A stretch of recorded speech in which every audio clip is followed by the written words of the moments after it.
I mean, I hit the target.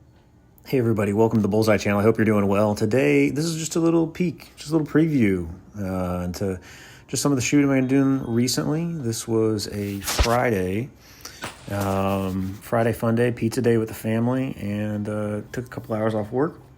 Went up to Cardinal Shooting Center to shoot, and I was going to do some 50-yard tests, but the range was occupied. And so I grabbed one of the 25 yards and shot a little bit of the MHS guns, and then figured I would have fun with Pardinis. And so what I was doing here is, quite frankly, just honestly, and I tell you a little bit here later, but kind of just treating it like a dry fire session, except I had live ammo. So doing one shot and then holding to sort of practice on follow through. That's been a tip that's been given to me by Keith recently. Always great advice from him. And then also simultaneously been echoed by the competitive shooting book that we featured on the channel earlier. That book has been just a real gift to me as a shooter. And I highly recommend you go out on eBay and check it out because it is fantastic. So having a little bit of fun today. Shot some of the MHS guns and brought my Pardini out. Was going to shoot on the big 25-yard range, but the USPSA Area 5 is here right now. So, shot a little. They were high. Good group, but they were high. So I'm bringing them down just a little bit. Hold my arm up, just shooting. Honestly, kind of treating this a little bit like a dry fire session, just with live rounds. Click, hold, thinking about my stance, thinking about my posture. But I promise we will shoot some of these steel with the Pardini because it is cool. Let's see if we can get you kind of maybe a view like that.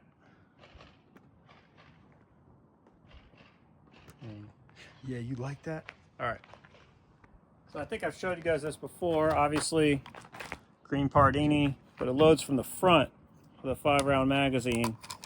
Clips in there like a rifle, and then now it's ready to go. So finger off the trigger as always.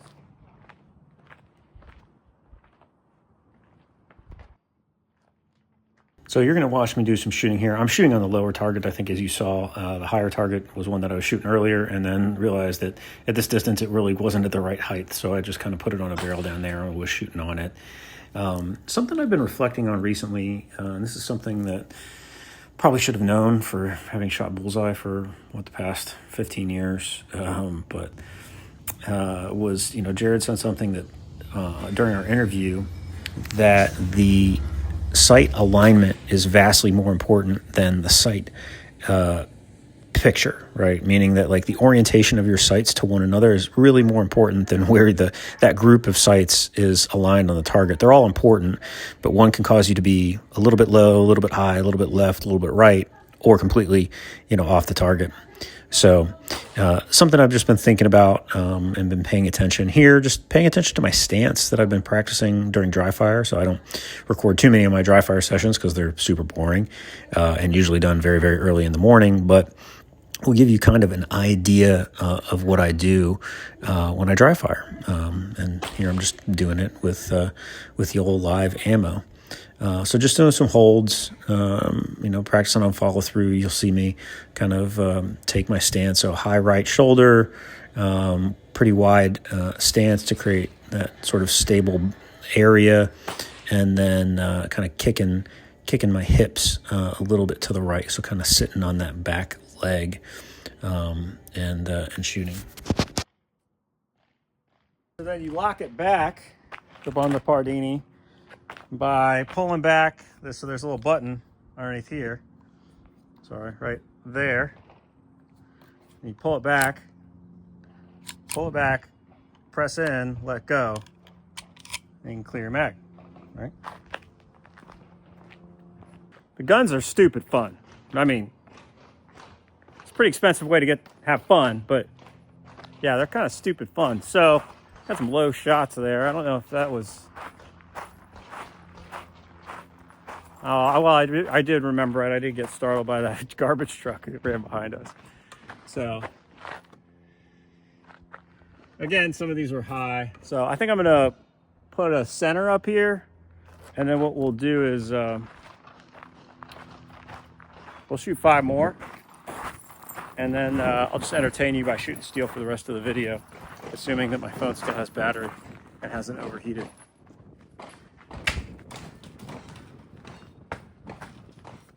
My ammo just spilled out everywhere. Good times. Good times. And my target just fell over. Oh, heavens. Let's just shoot the steel. Shall we? All right, see the steel? See if I can get myself and the steel in the frame. That's how the world is telling you, Zane. Let's go have fun. We got 5 little ones. Just gonna go 1, 2, 3, 4, 5. See if I can get them all in a row. I'll do it from a low ready as well, just to, why not, right? Shoot steel because it's fun.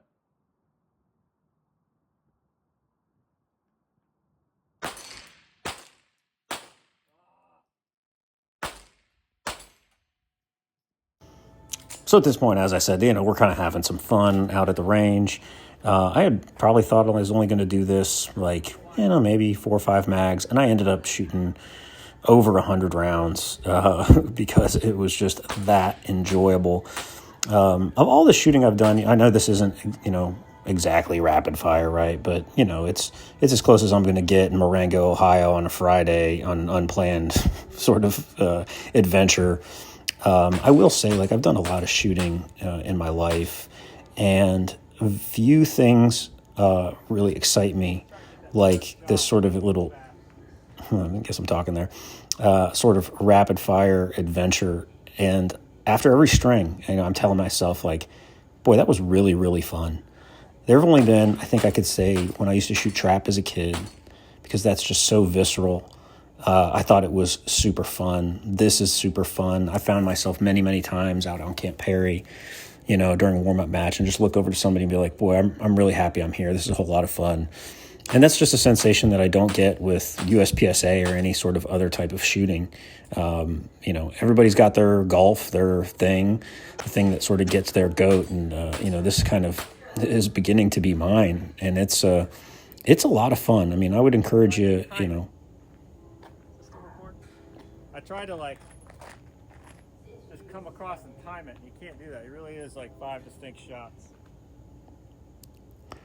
So there I'm telling you that you can't really time it across. You think you might because the gun doesn't recoil that much, but really it is 5 distinct shots, and really should be 6, right? You kind of pretend that there's a 6th target there. In the same way that when you shoot revolvers, I always will take that 6th shot in rapid fire. And I think it just creates a good habit. One thing that you're going to see here is that right there is a really good example of me moving from my shoulder joint, not moving my whole trunk. So that is not what you want to do, right? That's not a great stable position. You want your body to be more like a tank turret. And I kind of get this figured out here later as I remembered to do that. But that was a little bit better there, right? You see my shoulders, sort of the back of my shoulders move with my gun, maintaining. See, that's a bad to go right there. I promise I'll get a little bit better. But it's something I just need to focus on, that really you are one unit. Driving and shooting as you move across. And so, this is something that is a good time, right? It's a good time. The Pardini makes it more gooder, for lack of a better term. And I had a great time. I ended up shooting all of my CCI standard velocity, which is a perfectly acceptable choice of ammunition for what we're doing today. See, there you go. That was a little bit better. I just have to be more disciplined as I am moving from target to target. And really, I haven't put the pressure on myself to be good at this part of it yet, at the advice of smart people like Keith Sanderson, who's, sort of been shooting me little nibbles of information. I am trying to be good. Yeah, see there, I'm telling you. tank turret, baby. I'm trying to break this down to its constituent parts. And here I'm sort of just like biting the whole enchilada. And the reason I'm doing that is because it's Friday and I want to have some fun, right? I want to go out to the range and, have a little bit of me time. But in dry fire, it looks a lot more like the beginning of this video, which is, it's deadlifting. It's boring. No one wants to do it. A lot of people skip it. It's the deadlifting of shooting, dry fire, work on your follow through. Right, and then, of course, the lift, and then sort of the movement across the target array. I have some good runs here, and one thing that I did realize is that I think I respond a little bit better to a wider stance, but there definitely is a loss with a super wide stance in that when you move across the targets, I'll notice a dip, right, as my body's orientation changes. So that's just something I'm going to have to reflect on a little bit. But, yeah, super fun. Let me know if this is something that, you guys... like I said, you don't have to train for what I'm training for, to do this. This is basically Steel Challenge, right? I mean, if you want an approachable way to do this, it's Steel Challenge. Take yourself, take your family, take your kids out, and shoot some steel with some 22s. It doesn't have to be super serious. It can be super fun, and indeed it is. So I'm going to let the rest of this play out. I have some pretty good strings here. Enjoy yourself. Thank you so much for watching. Hope you guys are doing well. What did we learn today? Well, probably not much. But what we did learn... All right, can you see me? Is it Pardinis? Or if I can't see you. Pardinis are fun. They're fun. They're serious. They're fun. I'm going to leave you with the 3 rules for life. Rule 1, don't be a jerk. Rule 2, take care of yourself. Rule 3, help other people. And as always, know that you don't know what's going on in somebody else's mind. They don't know what's going on in your mind. So be kind and courteous when dealing with other people. Hold hard, shoot straight. See you later. I mean, I hit the target.